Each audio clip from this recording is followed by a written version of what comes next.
Hi. Kaylee, nice to meet you. Nice to meet Kaylee Donnerman, nice to meet you. Hello, I'm Nice to Leia. meet you. Really nice to meet you. Nice to meet you. Hi. Welcome, have a seat. Thank you. Thank you for coming in. Since we've already introduced ourselves, I think that we're just going to go ahead and jump into it. Okay, sounds good. What is your greatest weakness? Oh, good question. I would say my greatest weakness would have to be, leaving your stuff at the door, so to speak.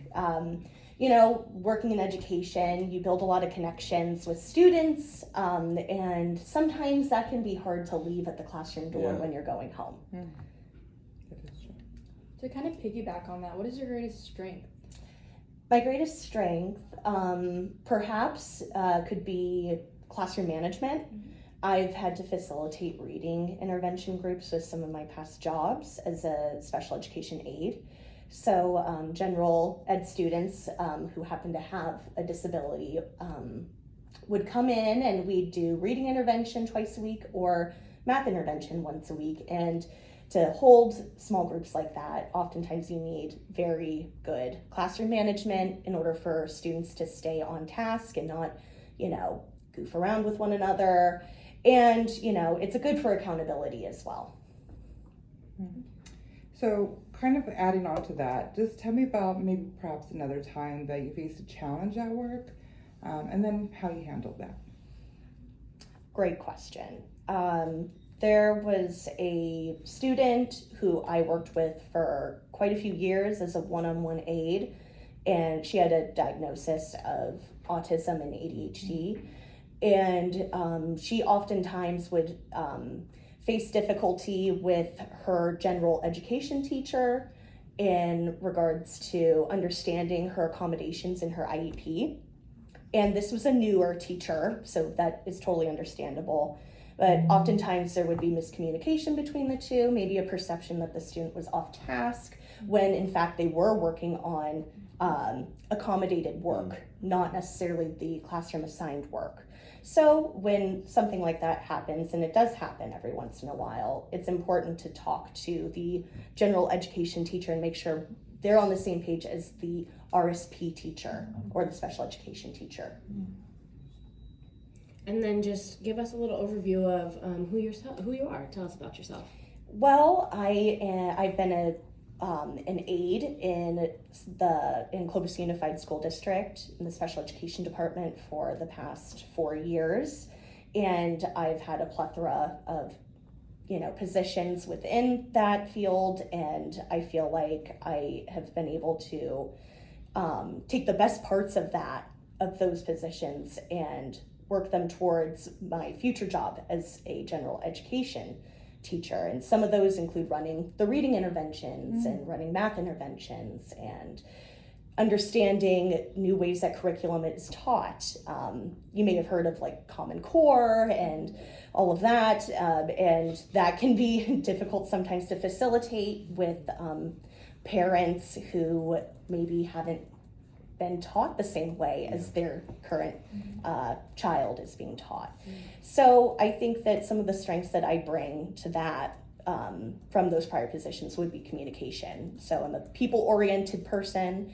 And I feel like teaching and education is very people-oriented. Okay, so then I have another question for you.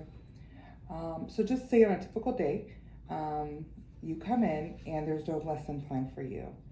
How would you structure your time with your students?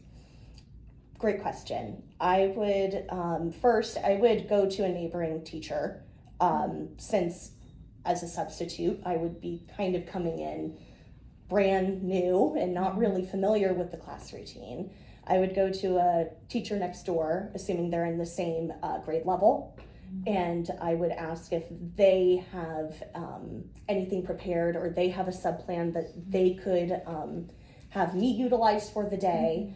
If not, my best bet would be to go to the front office and ask if they have anything on file that a substitute could do during a day that's appropriate for the grade level.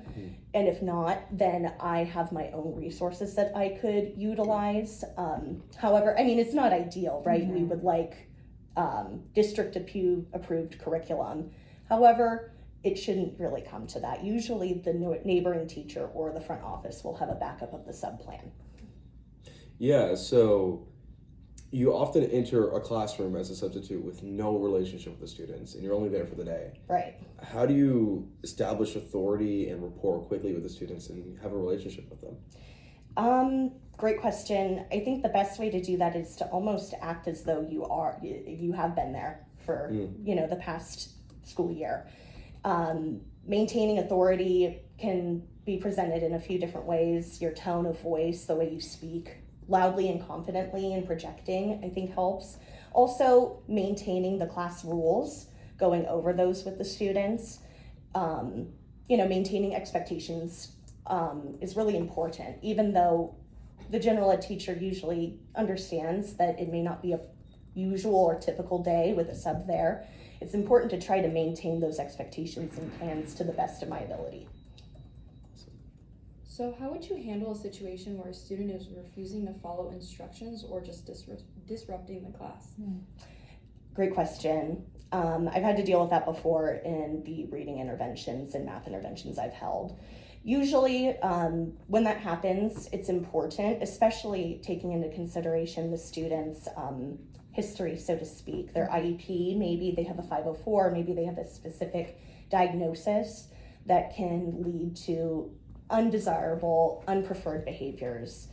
So my best bet, I think, would be to calmly reinstate the expectations. And when that isn't being followed, being consistent with those expectations, I would then delegate some minor consequences. Maybe it's 5 minutes taken off of recess. Also, it's important to note that a student should be given a break in between that. If they have behaviors that are escalated by anxiety or stress, sometimes it's not the best thing to immediately delegate a consequence. Sometimes they genuinely just need a break from the stimuli. So a 5-minute break in the corner, reading, maybe just breathing or holding or keeping their head down would be enough to, get them set for the rest of the day and in a better situation. Awesome, thank you. Nice. And then kind of to shift gears here a little bit, many school districts use digital classroom management platforms. Are you comfortable using technology and to support instruction? Absolutely. I'm very well versed in iReady systems as well as the Clever system that the district I work for utilizes, as well as many districts in the state of California. They happen to utilize Google a lot, Google Classroom, Google Docs. I'm well versed in all of those. I feel as though I can definitely handle any technical issues. I'm quite adaptable. If there were any technical issues, I wouldn't hesitate to contact the technology department, and that's a hotline that's available 24/7 for these kinds of situations. And if that doesn't work, we're kicking it old school, and I'll go to the whiteboard and we'll write everything out. It's about flexibility, I feel like, with being a substitute. So I'm prepared to be flexible if need be. Absolutely. Well, awesome. I feel like we've got a good read on you. Thank you for answering all of our questions. Thank you. We'll be in touch. Thank you. Thank you. Thank you. All right.